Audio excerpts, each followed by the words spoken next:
Today we are going to the activity Great Freedom Fighters of India. Already told you previous class Naranpur incident. This is one of the freedom movement incidents in Hubli. Now, how to got freedom from British rules. Today, here some of the students taken topics Great Freedom Fighters of India. Now, Lakshmi Kumbar come on the dais. Yes, introduce your self-introduction and also discuss about the topic.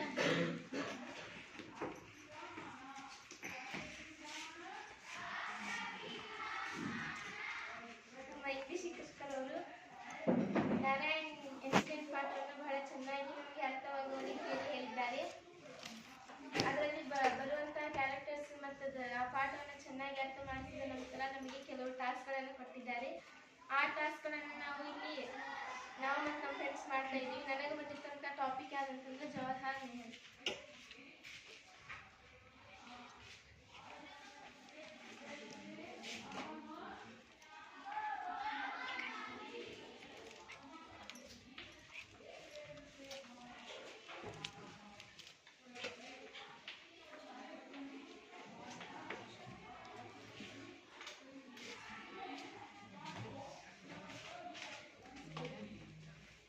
First, introduce Nehru picture.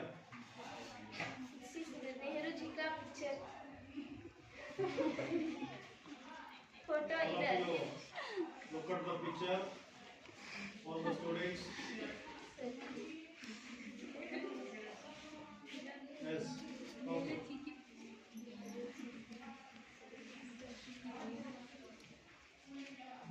Nehru ji born on 14 November 1889, died on 27 May 1964. Place of death New Delhi. Birthplace Allahabad. Father name is Motilal Nehru and mother name Swarup Rani. One of the children Indira Gandhi. Education Trinity College, Cambridge, Harrow School, London.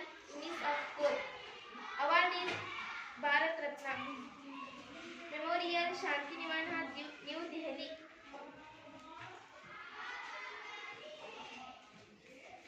Jawaharlal Nehru, also known as Pandit Jawaharlal Nehru, was one of the foremost leaders of Indian freedom struggle. Jawaharlal Nehru is widely regarded as the of modern India. He was very fond of children and children used to call him Chacha Nehru. Jawaharlal Nehru ಅವರು ಪಂಡಿತ್ ಜವಾಹರ್ಲಾಲ್ ನೆಹರು ಎಂದು ಎಲ್ಲರೂ ಅವ್ರನ್ನ ಕರಿತಾ ಇದ್ರು. ಇವರೊಬ್ಬ ಪ್ರಮುಖ ಸ್ವಾತಂತ್ರ್ಯ ಹೋರಾಟಗಾರರೇ ಆಗಿದ್ರು. ಮತ್ತೆ ಇವ್ರನ್ನ ಎಲ್ಲಾ ಮಕ್ಕಳು ಏನಂತಂದ್ರೆ ಪ್ರೀತಿಯಿಂದ ಚಾಚಾ ನೆಹರು ಅಂತ ಹೇಳಿ ಕರಿತಾ ಇದ್ರು. Jawaharlal Nehru was born on November 14, 1889 to Motilal Nehru and Swarup Rani. Jawaharlal Nehru received education in some of finance school and universities of the world. He did schooling from Harrow and completed his law degree of Trinity College, Cambridge. Jawaharlal Nehru ಅವರು 1889ರಂದು ಮೋತಿಲಾಲ್ ನೆಹರು ಮತ್ತು ಸ್ವರೂಪ ರಾಣಿ ದಂಪತಿಗಳ ಮಗನಾಗಿ ಏನ್ ಮಾಡ್ತಾರಂದ್ರೆ ಜನಿಸ್ತಾರ. ಇವರು ಜಗತ್ತಿನ ಪ್ರಸಿದ್ಧ ಶಾಲೆಯೊಳಗ ಒಂದು ಮುಖ್ಯ ಶಾಲೆಯಾದ ಇಂಗ್ಲೆಂಡಿನ ಹ್ಯಾರೋ ಶಾಲೆಯಲ್ಲಿ ಓದಿ ಕ್ಯಾಂಬ್ರಿಡ್ಜ್ ವಿಶ್ವವಿದ್ಯಾಲಯಗಳಿಗೆ ಏನ್ ಮಾಡ್ತಾರಂದ್ರೆ ಪದವೀಧರರಾಗ್ತಾರ. 1912 ಇವ್ರಿಗೆ ಏನು ಸಿಗ್ತದಂದ್ರೆ ಭಾರತಕ್ಕೆ ಒಂದು ಕಾನೂನು ವೃತ್ತಿಯನ್ನು ಏನ್ ಮಾಡ್ತಾರಂದ್ರೆ ವಾಪಸ್ ಬರ್ತಾರ ಭಾರತಕ್ಕೆ. ಅವಾಗ ಕಾನೂನು ನೀತಿಯನ್ನ ಪ್ರಾರಂಭಿಸ್ತಾರ. Jawaharlal Nehru returned to India 1912 and started legal practice. ಅದೇ ಹೇಳಿದ 1912 ಮರಳಿ ವಾಪಸ್ ಭಾರತಕ್ಕೆ ಬಂದ ಒಂದು ನೀತಿಯನ್ನು ತೆಗಿತಾರೆ. ಯಾಕಂತಂದ್ರೆ ಕಾನೂನು ವೃತ್ತಿಯನ್ನ ಪ್ರಾರಂಭ ಮಾಡ್ತಾರೆ ಜವಾಹರ್ಲಾಲ್ ನೆಹರು ಅವರು. ಹಿ ಮ್ಯಾರಿಡ್ ಕಮಲಾ ನೆಹರು ಇನ್ 1916. ಇವ್ರು ಏನ್ ಮಾಡ್ತಾರ ಅಂದ್ರ ಕಮಲಾ ನೆಹರು ಅವರನ್ನ ಏನ್ ಮಾಡ್ತಾರ ಅಂದ್ರೆ 1914 ಮದುವೆ ಆಗ್ತಾರ. His real entry in politics came 2 years later when he came in contact with Mahatma Gandhi in 1919. Jawaharlal Nehru took active part in the movement and was arrested for the first time. During movement he was released after few moments. Jawaharlal Nehru was elected of Allahabad municipal and served for 2 years as the city's chief. ಏನ್ ಮಾಡ್ತಾರೆ ಜವಾಹರ್ಲಾಲ್ ನೆಹರು ಅವರು ಮಹಾತ್ಮ ಗಾಂಧಿ ಅವ್ರನ್ನ ಭೇಟಿ ಹಾಕ್ತಾರೆ. ಯಾವಾಗ ಅಂತಂದ್ರೆ 1919 ಮಹಾತ್ಮ ಗಾಂಧೀಜಿ ಅವರನ್ನ ಭೇಟಿ ಹಾಕ್ತಾರ. ಮತ್ತ ಇವ್ರು ಯಾವೊಂದು ಚಳವಳಿ ಒಳಗ ಪಾಲ್ಗೊಂಡಿರ್ತಾರ ಅಂದ್ರೆ ಜವಾಹರ್ಲಾಲ್ ನೆಹರು ಅವರು ಅಸಹಕಾರ ಎಂಬ ಚಳವಳಿ ಒಳಗೆ ಏನ್ ಮಾಡ್ತಾರ ಅಂದ್ರೆ ಪಾಲ್ಗೊಂಡಿರ್ತಾರ. ಹೊಳ್ಳಿ ಇವರು ಕೆಲವೇ ತಿಂಗಳು ಅಸಹಕಾರ ಚಳವಳಿ ಒಳಗ ಭಾಗವಹಿಸಿ ಕೆಲವು ತಿಂಗಳ ಜೈಲೊಳಗೂ ಸಹ ಜೈಲು ಶಿಕ್ಷೆಯನ್ನ ಅನುಭವಿಸಂತ ವ್ಯಕ್ತಿ ಇವರು. ಕಾರಾಗೃಹದೊಳಗಿನ ಒಂದಿಷ್ಟು ತಿಂಗಳ ಏನ್ ಮಾಡ್ತಂದ್ರೆ ಇಡ್ತಾರ. ಕೆಲವೇ ತಿಂಗಳು ಮಾತ್ರ ಎಲ್ಲಾರ ವ್ಯಕ್ತಿ ಇವರು ದೀರ್ಘವಾದಂತಹ ಜೈಲು ಶಿಕ್ಷೆಯನ್ನ ಅನುಭವಿಸಿರಂಗಿಲ್ಲ. ಕೆಲವು ತಿಂಗಳಷ್ಟ ಜೈಲೊಳಗಿದ್ದು ಏನ್ ಮಾಡ್ತಾರ ಅಂದ್ರ 1924 ಅವರು ಅಲಹಾಬಾದ್ ಮುನ್ಸಿಪಲ್ ಕಾರ್ಪೊರೇಷನ್ ಅಧ್ಯಕ್ಷರಾಗಿ ಏನ್ ಮಾಡ್ತಾರೆ ಅಂದ್ರೆ ಆಯ್ಕೆ ಆಗ್ತಾರೆ. ಇವ್ರ ಮೊದಲ ಹುದ್ದೆ ಏನಪ್ಪಾ ಅಂತಂದ್ರೆ ಭಾರತದೊಳಗ 1924 ಅವರು ಅಲಹಾಬಾದ್ ಮುನ್ಸಿಪಲ್ ಕಾರ್ಪೊರೇಷನ್ ಅಧ್ಯಕ್ಷರಾಗಿ ಏನ್ ಮಾಡ್ತಾರ ಅಂದ್ರೆ ಆಯ್ಕೆ ಆಗ್ತಾರ. 1924 1928 ನೆಹರು ಅವರು ಭಾರತದ ರಾಷ್ಟ್ರೀಯ ಕಾಂಗ್ರೆಸ್ಸಿನ ಕಾರ್ಯದರ್ಶಿಯಾಗಿರ್ತಾರೆ. ಇವರು ಭಾರತದೊಳಗ ಕಾಂಗ್ರೆಸ್ ಅನ್ನುವಂತಹ ಸಭೆಯೊಳಗೂ ಪಕ್ಷದೊಳಗೂ ಏನ್ ಮಾಡ್ತಾರ ಅಂದ್ರೆ ಪಾಲ್ಗೊಂಡಿರ್ತಾರ. From 1926 to 1928 Jawaharlal Nehru served as the General Secretaries of Allahabad Indian Congress Committee. In December 1929, Congress Annual session was held in Lahore and Jawaharlal Nehru was elected as the President of the Congress Party. During that season, demanding an Indian independence was passed on January 26, 1930 in Lahore. Jawaharlal Nehru unfurled the India flag. ಇವ್ರು ಏನ್ ಮಾಡ್ತಾರ ಅಂತಂದ್ರೆ 1929 ಡಿಸೆಂಬರ್ನಲ್ಲಿ ಕಾಂಗ್ರೆಸ್ಸಿನ ಸಭೆ ಲಾಹೋರ್ ಒಳಗ ನಡೀತೈತಿ. 1929 ಕಾಂಗ್ರೆಸ್ ಸಭೆ ಲಾಹೋರ್ ಒಳಗ ಫಸ್ಟ್ ನಡೀತೈತಿ. ಜವಾಹರ್ಲಾಲ್ ನೆಹರು ಅವ್ರು ಏನ್ ಮಾಡ್ತಾರಂದ್ರೆ ಆ ಒಂದು ಸಭೆಯ ಅಧ್ಯಕ್ಷರಾಗಿ ನೇಮಕಗೊಂಡಿರ್ತಾರ. ಇವ್ರನ್ನ ಹೊಳ್ಳಿ ಬ್ರಿಟಿಷರು ಏನ್ ಮಾಡ್ತಾರಂದ್ರೆ ಒತ್ತಾಯಿಸ್ಕೊಳ್ತಾರೆ. ಎದಕ್ಕೆ ಒತ್ತಾಯಿಸ್ತಾರ ಅಂದ್ರೆ ತಕ್ಷಣ ಸ್ವಾತಂತ್ರ್ಯಕ್ಕಾಗಿ. ಈಗ ತಾನೇ ನೀವು ಸ್ವಾತಂತ್ರ್ಯ ಪಡೆದಿದೆ, ಅದೇನು ಸಂವಿಧಾನವನ್ನೆಲ್ಲ ತಗೊಂಡ್ಬರ್ತೀವಿ ಅಂತ ಹೇಳಿ ಅವ್ರನ್ನ ಭಾಳ ಒತ್ತಾಯ ಮಾಡ್ತಾರೆ ಬ್ರಿಟಿಷರು. ಬೇಡ, ನಾವು ಆ ಆಳ್ವಿಕೆಯನ್ನ ಮುಂದುವರ್ಸ್ಕೊಂಡು ಹೋಗ್ತೀವಿ, ನೀವು ಸ್ವತಂತ್ರ ಪಡೆದನ್ನು ಉಪಯೋಗ ಇಲ್ಲ ಆಗ್ತೈತಿ ಅಂತಾರ. ಜವಾಹರ್ಲಾಲ್ ನೆಹರು ಏನ್ ಮಾಡ್ತಾರೆ ಅಂದ್ರೆ ನಾನು ರಾಷ್ಟ್ರಪತಿಯಾಗಿ ಒಂದು ಕಾರ್ಯವನ್ನು ನಿರ್ವಹಿಸ್ಕೊಂಡು ಹೋಗ್ತೀನಿ ಅನ್ನೋ ಒಂದು ನಂಬಿಕೆ ಈ ದೇಶದ ಮೇಲೆ ಹೆಮ್ಮೆ ಇಟ್ಟುಕೊಂಡು ಎಲ್ಲೇ ವಿಶ್ವವಿದ್ಯಾಲಯದೊಳಗೆ ಕಲಿತರೂ ಸಹ ಮೊದಲ ರಾಷ್ಟ್ರಪತಿಯಾಗಿ ಏನ್ ಮಾಡ್ತಾರ ಅಂತ ಕಾರ್ಯವನ್ನ ನಿರ್ವಹಿಸ್ತಾರ. ಆ ಒಂದು ನಂಬಿಕೆಯಿಂದ ನಮ್ಮ ಈ ಒಂದು president of India prime minister of India ಪ್ರಧಾನಮಂತ್ರಿಯಾಗಿ ಕಾರ್ಯವನ್ನ ನಿರ್ವಹಿಸ್ತಾರ. ಇವರು ಬಹಳಷ್ಟು ಜನ ಜೊತೆಗೆ ಸೇರಿ ಏನ್ ಮಾಡ್ತಾರ ಅಂದ್ರೆ ಸಂವಿಧಾನನ ಜಾರಿಗೆ ತರಕ ಇದು ಮಾಡ್ತಾರ. ಇನ್ 1947 he became a first prime minister. 1947 ಸ್ವಾತಂತ್ರ್ಯ ಸಿಕ್ಕಿಂದ ಇವರ ಭಾರತದ ಮೊದಲ ಪ್ರೈಮ್ ಮಿನಿಸ್ಟರ್ ಅಂದ್ರೆ ಪ್ರಧಾನಮಂತ್ರಿಯಾಗಿ ಏನ್ ಮಾಡ್ತಾರೆ ಅಂದ್ರೆ ಆಯ್ಕೆ ಆಗ್ತಾರ. ಇವ್ರನ್ನ ಎಲ್ಲ ಸೂಕ್ತವಾದ ವ್ಯಕ್ತಿ ಅಂತ ಹೇಳಿ ಎಲ್ಲಾ ಗಣ್ಯ ನಾಯಕರು ಇವ್ರನ್ನ ಆಯ್ಕೆಯನ್ನ ಮಾಡ್ತಾರ. He played a consistent military role in bringing to Korean War to an end the war with other Indian countries, but Jawaharlal Nehru couldn't improve Indians with Pakistan and China. The Kashmir is proved as something block in mentioning an unity with China. Korean ಯುದ್ಧ ಕೊನೆಗಾಣಿಸುವುದಾಗ ಸೇರಿದಂತೆ ಹಲವಾರು ಅಂತಾರಾಷ್ಟ್ರೀಯ ಸಮಸ್ಯೆಗಳನ್ನು ಬಗೆಹರಿಸುವಲ್ಲಿ ನೆಹರು ಅವರ ಕೊಡುಗೆ ಅಪಾರವಾಗಿರ್ತೈತಿ. ಇವ್ರು ನಮ್ಮ ದೇಶದಷ್ಟೇ ಅಲ್ಲ, ಬೇರೆ ದೇಶದೊಳಗೆ ಸಂವಿಧಾನವನ್ನು ಬರೀಬೇಕಂತಂದ್ರೆ ಇವರು ಸಹ ಅದ್ರೊಳಗೆ ಪಾಲ್ಗೊಂಡಿರ್ತಾರ. ಯಾವ ಯುದ್ಧವಾದ್ರೂ ಸಹ ಅವುಗಳನ್ನ ಸಲೀಸಾಗಿ ಎಲ್ಲ ಮುಗಿಸ್ತಾ ಇದ್ರು, ಶಾಂತಿಯನ್ನ ಬಯಸ್ತಾ ಇದ್ರು. ಇವ್ರು ಏನ್ ಮಾಡ್ತಾರೆ ಅಂದ್ರೆ ಇವ್ರು ಡೆತ್ ಯಾವಾಗ ಅಂತಂದ್ರೆ Jawaharlal Nehru died of heart attack. ಇವರು ಹೃದಯಘಾತದಿಂದ ಏನ್ ಮಾಡ್ತಾರೆ ಅಂದ್ರೆ ಮರಣವನ್ನ ಹೊಂತಾರ. ಯಾವಾಗ ಅಂತಂದ್ರ May 27, 1964. ಈಗಿನ ಇವ್ರಿಗೆ ಏನಂತಂದ್ರ ಹೃದಯಘಾತ ಆಗುತ್ತೆ, ಹಂಗಾಗಿ ಮರಣ ಹೊಂತಾರ. ಇವ್ರು ಒಂದಿಷ್ಟು ಪ್ರೈಮ್ ಮಿನಿಸ್ಟರ್ ಆಗಿ ಏನೇನೆಲ್ಲ ಕಾರ್ಯ ಮಾಡ್ತಾರ ಅಂತದ್ದು after prime minister.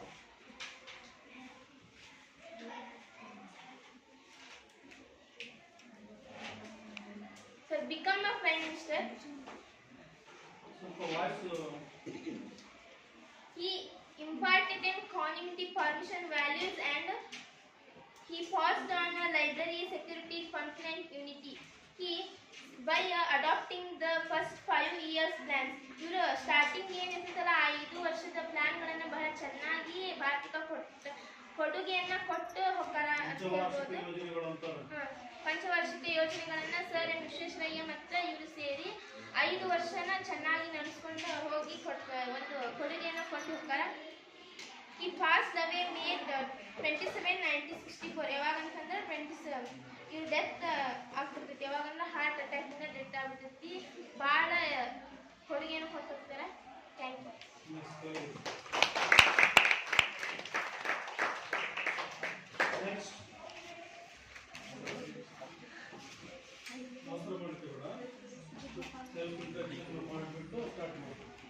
ಬರೀಬೇಕಲ್ಲಿ topic number 2 ಕೊಟ್ಬಿಟ್ಟು. My name is Sanjana. I am studying in 10th standard. My school name is S.H. Chandra High School, Gudgeri. Today my topic is the great Indian freedom fighters of India. Today my topic is Mahatma Gandhi.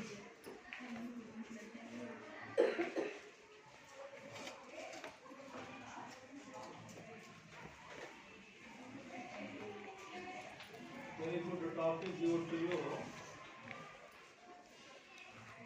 You are explain you want a very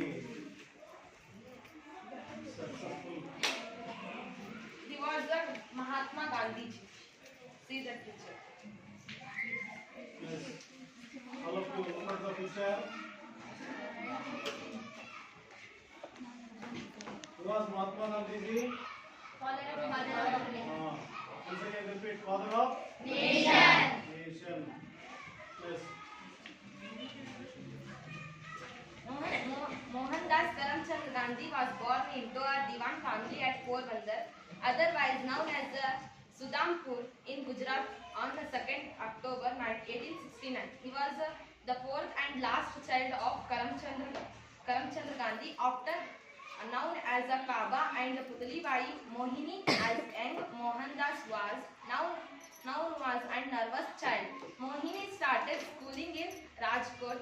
He was a less than average student and he had least interest in a sport. In 1882, at the age of 13, when still studying in high school, Mohini was married to a girl named by Kasturba Mankanji, who was of the same age. Mohandas Karamchand Gandhiji ಅವರು ಪೋರಬಂದರ್ ಹತ್ತಿರ ದಿವಾನ್ ಕುಟುಂಬದಲ್ಲಿ October 2, 1869ರಲ್ಲಿ ಇವರು ಜನಿಸ್ತಾರೆ. ಇವರ ತಂದೆ ಹೆಸರು ಕರಮ್ಚಂದ್ರ ಗಾಂಧಿ ಮತ್ತು ತಾಯಿ ಹೆಸರು ಪುತಲಿಬಾಯಿ. ಇವರು ತಾವು 13ನೇ ವಯಸ್ಸಿನಲ್ಲಿದ್ದಾಗ ಇನ್ನೂ ಪ್ರೌಢಶಾಲೆಯಲ್ಲಿದ್ದಾಗ ಇವರಿಗೆ ಮದುವೆಯನ್ನ ಮಾಡ್ತಾರೆ. ಅವರ ಹೆಂಡತಿಯ ಹೆಸರೇನಂದ್ರೆ ಕಸ್ತೂರಬಾಯಿ ಮಕ್ಕಂಜಿ. Gandhi graduated from high school in 1887. In the 1888, he went to England and studied law at the Inner Temple, London. In 1891, he passed his law examination and returned to India. He was 1891. He passed and he was a failure. He was sent to South Africa as a legal advisor to the branch of Dada Abdullah, an Indian company in South Africa. Indian immigrants and black Africans were ill-treated, abused and overexploited. Gandhi began to campaign for human rights and he also founded a weekly journal called the Indian Opinion. He invited a new from a protest called the Satyagraha, and he was arrested to imprisoned several times for the same. He returned in India in 1915 and providing justice of Indians in South Africa. Rabindranath Tagore observed the unique divine personality of Gandhi and gave a job a new title of Mahatma or a great soul. He was a father of nation. ಇವರು 1887ರಲ್ಲಿ ಏನು ಮಾಡ್ತಂದ್ರೆ ಗಾಂಧೀಜಿಯವರು matriculation ಪರೀಕ್ಷೆಯಲ್ಲಿ ಉತ್ತೀರ್ಣರಾಗಿ 1888ರಲ್ಲಿ ಲಂಡನ್ನಿನ inner temple ಪದವಿಯಲ್ಲಿ ವ್ಯಾಸಂಗ ಮಾಡಿ ಅವರು ಮತ್ತೆ ಇಂಗ್ಲೆಂಡಿಗೆ ತೆರಳಿದ್ದಾರೆ. ವಕೀಲರಾಗಿ ಗಾಂಧಿ ಮತ್ತು ವೃತ್ತಿ ಜೀವನವನ್ನು ರಾಜ್ಕೋಟೆಯಲ್ಲಿ ಆರಂಭಿಸಿದಾಗ ಅವರು ಅದರಲ್ಲಿ ಸಂಪೂರ್ಣವಾಗಿ ವಿಫಲರಾದರು. ದಕ್ಷಿಣ ಆಫ್ರಿಕಾದಲ್ಲಿ ಭಾರತದ ಕಂಪನಿಯಾದ ದಾದಾ ಅಬ್ದುಲ್ ಹಕ್ಯಾ ಅವರು ವಕೀಲರಾಗಿ ಕೆಲಸಕ್ಕೆ ಸೇರಿದಾಗ ದಕ್ಷಿಣ ಆಫ್ರಿಕಾದಲ್ಲಿದ್ದ ಭಾರತೀಯರ ಮೇಲೆ ನಡೆಯುತ್ತಿದ್ದಂತ ದೌರ್ಜನ್ಯ ಹಾಗೂ ಅನ್ಯಾಯಗಳನ್ನ ಅವರು ಕಣ್ಣಾರೆ ಕಂಡು ಅದು ತಾವು ಖುದ್ದಾಗಿ ಅನುಭವಿಸಿದರು. ಅಲ್ಲಿ ಅವರು ಭಾರತೀಯರ ಮಾನವ ಹಕ್ಕುಗಳಾಗಿ ಬಹಳ ಶ್ರಮಿಸಿ ಇಂಡಿಯನ್ ಒಪಿನಿಯನ್ ಎಂಬ ವಾರ ಪತ್ರಿಕೆಯನ್ನ ಅವರು ಪ್ರಾರಂಭಿಸುತ್ತಾರೆ. ಇವರು ಮತ್ತೆ ಸತ್ಯಾಗ್ರಹ ಎಂಬ ನೂತನ ಮಾದರಿಯ ಚಳುವಳಿಯನ್ನ ಗಾಂಧಿಯವರು ಆವಿಷ್ಕರಿಸಿದರು. 1908ರಲ್ಲಿ ಅವರು ಸತ್ಯಾಗ್ರಹ ಚಟುವಟಿಕೆಗಳಾಗಿ ಹಲವು ಬಾರಿ ಜೈಲಿನಲ್ಲಿಡಲಾಯಿತು. ದಕ್ಷಿಣ ಆಫ್ರಿಕಾದಲ್ಲಿ ಭಾರತೀಯರಿಗೆ ನ್ಯಾಯ ಒದಗಿಸಿ ಅವರಿಗೆ ಹಕ್ಕುಗಳನ್ನು ದೊರಕಿಸಿದ ನಂತರ ಗಾಂಧಿಯವರು 1915ರಲ್ಲಿ ಭಾರತಕ್ಕೆ ಹಿಂದಿರುಗಿದರು. ಗಾಂಧಿಯವರು ಅನನ್ಯ ಹಾಗೂ ಪವಿತ್ರವಾದ ವ್ಯಕ್ತಿಯನ್ನು ಗಮನಿಸಿದಂತಹ ರವೀಂದ್ರನಾಥ್ ಟ್ಯಾಗೋರ್ ಅವರು ಮಹಾತ್ಮ ಎಂಬ ಬಿರುದನ್ನ ಇವರಿಗೆ ಕೊಡ್ತಾರೆ. In India, Gandhi felt very sad for the untouchables who were made to do all district jobs. In 1915, he founded his Satyagraha were made to Satyagraha Ashram nearby Ahmedabad. In 1918, Gandhi revolted against the Relot Bill proposal and also led the Halton in the Bombay against the same. In 1919, he became one of the leader of the Indian National Congress. In 1920, he became a president of all India Home Rule League. Gandhi was in prison during 1922 to 1924 for his role in spearheading non-cooperative movement. ಭಾರತದಲ್ಲಿ ಅಸ್ಪೃಶ್ಯರನ್ನ ಕಂಡು ಗಾಂಧೀಜಿಯವರ ಮನ ಬಹಳ ನೊಂದುತ್ತಿದೆ. ಅವರು 1915ರಲ್ಲಿ ಅಹಮದಾಬಾದ್ನಲ್ಲಿ ಸತ್ಯಾಗ್ರಹ ಆಶ್ರಮವನ್ನು ಸ್ಥಾಪಿಸ್ತಾರೆ. ಇವರು 1918ರಲ್ಲಿ ಮತ್ತೆ British ಸರ್ಕಾರದ ವಿರುದ್ಧ ದಂಗೆ ಏಳುವವರ ವಿರುದ್ಧ ಕ್ರಮ ಜರುಗಿಸಲು ರೌಲೆಟ್ ಕಾಯ್ದೆಯನ್ನ ಜಾರಿಗೆ ತಂದರು.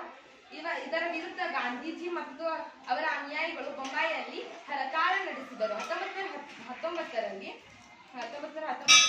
ಭಾರತೀಯ ರಾಷ್ಟ್ರೀಯ ಕಾಂಗ್ರೆಸ್ ನಾಯಕರಲ್ಲೊಬ್ಬರಾದರು. 1920ರಲ್ಲಿ ಇವರು ಅಖಿಲ ಭಾರತ ಹೋಮ್ ರೂಲಿಂಗ್ ನ ಅಧ್ಯಕ್ಷರಾಗಿರ್ತಾರೆ. ಅವರು ಅಸಹಕಾರ ಚಳವಳಿಯಲ್ಲಿ ಭಾಗವಹಿಸ್ತಾರೆ. ಇದಕ್ಕಾಗಿ 1922ರಿಂದ 24ರ ಅವಧಿಯಲ್ಲಿ ಅವರನ್ನ ಜೈಲಿನಲ್ಲಿ ಇರ್ತಾರೆ. ಅವರು in 1929 Gandhi planned as an unusual protest against the British called the Dandi March or the Salt March. Gandhi and his followers travelled a distance of the 229 miles between Gandhi's Satyagraha ashram near Ahmedabad and Dandi by foot to produce salt. It was a great success. 1929ರಲ್ಲಿ ಸಂಪೂರ್ಣ ಸ್ವತಂತ್ರ ಭಾರತ ತನ್ನ ಗುರಿ ಎಂದು INS ಘೋಷಿಸುತ್ತದೆ.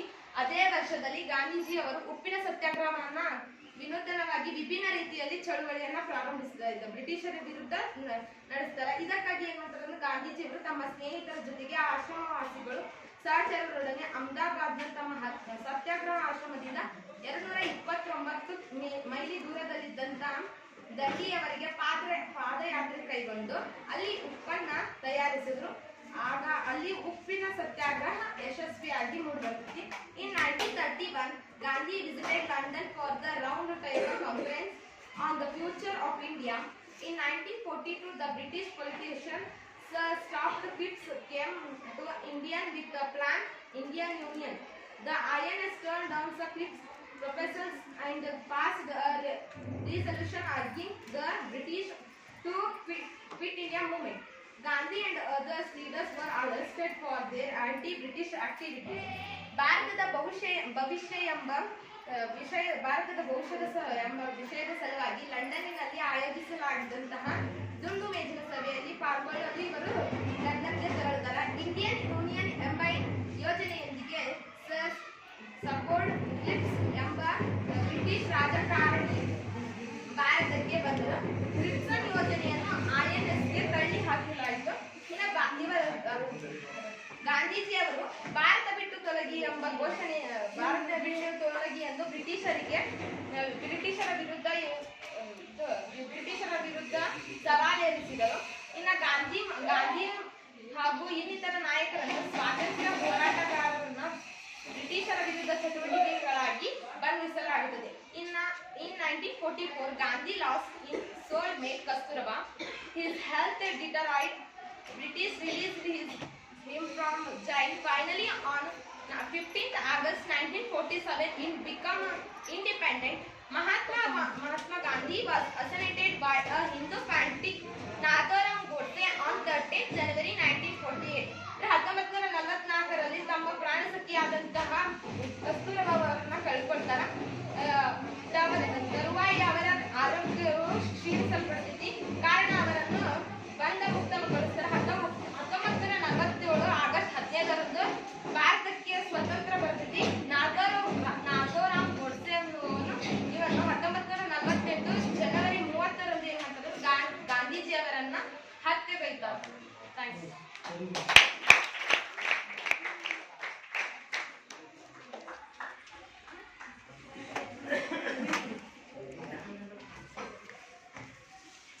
My name is Hema.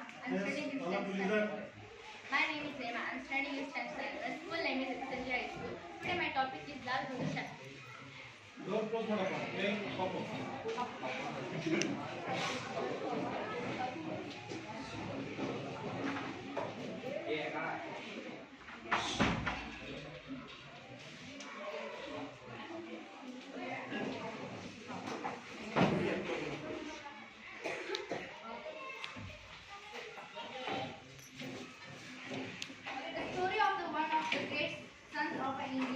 India's great freedom fighter, Lal Bahadur Shastri. Lal Bahadur Shastri, who never aspired for a power, became the Prime Minister of India after Nehru.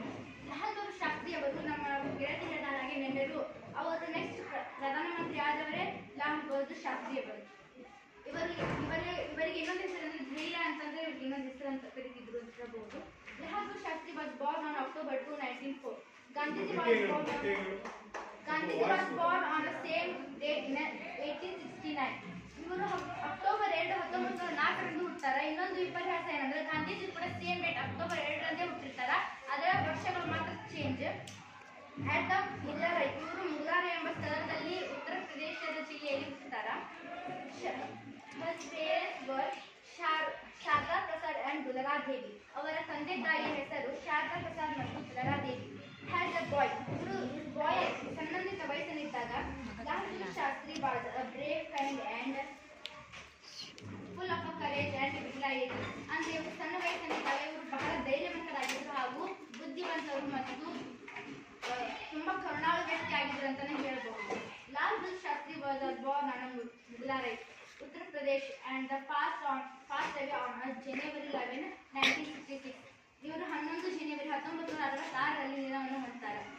He was awarded a title of a Shastri when he completed the education at the Kashi ವಿದ್ಯಾಪೀಠ. ಇವರು Kashi ವಿದ್ಯಾಪೀಠದಲ್ಲಿ education ಅನ್ನು ಮುಗಿಸಿದ ನಂತರ ಇವರಿಗೆ ಒಂದು ಶಾಸ್ತ್ರಿ ಎಂಬ ಒಂದು title ಅನ್ನು ಕೊಡಲಾಗುತ್ತದೆ. He spent a significant amount of time in a prison since he was a freedom fighter of independence. ಇವರು ಬಹಳ ಸಮಯವನ್ನು ಜೈಲಿನಲ್ಲಿ ಕಳೀತಾರ. ಯಾಕಂತಂದ್ರೆ ಇವರು ಸ್ವತಂತ್ರಕ್ಕಾಗಿ ಹೋರಾಟ ಮಾಡೋದ್ರಿಂದ ಅವರನ್ನು ಜೈಲಿಗೆ ಸಾಕಷ್ಟು ಬಾರಿ ಹಾಕಿದ್ದಾರೆ. Before going to choose as the Indian second Prime Minister in 1964, he served as the Home Minister during the country. ಇವರು ಮಿನಿಸ್ಟರ್ ಆಗಿ ಆಯ್ಕೆಯಾಗಿನ ಮುನ್ನ ಇವರು ಬಹಳಷ್ಟು ಇಂಡಿಯಾಕ್ಕಾಗಿ ಸೇವೆಯನ್ನು ಸಲ್ಲಿಸಿದ್ರು.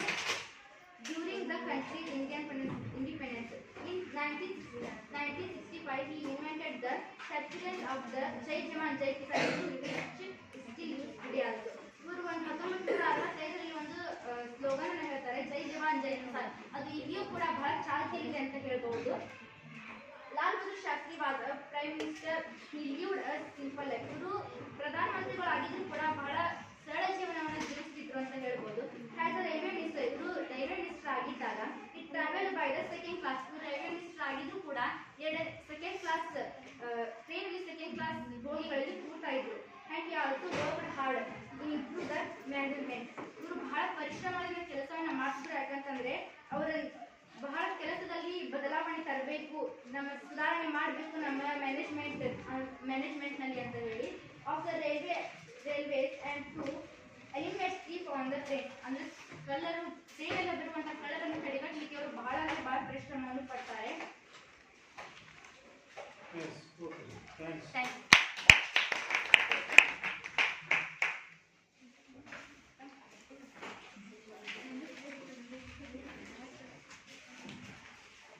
All of you listen here.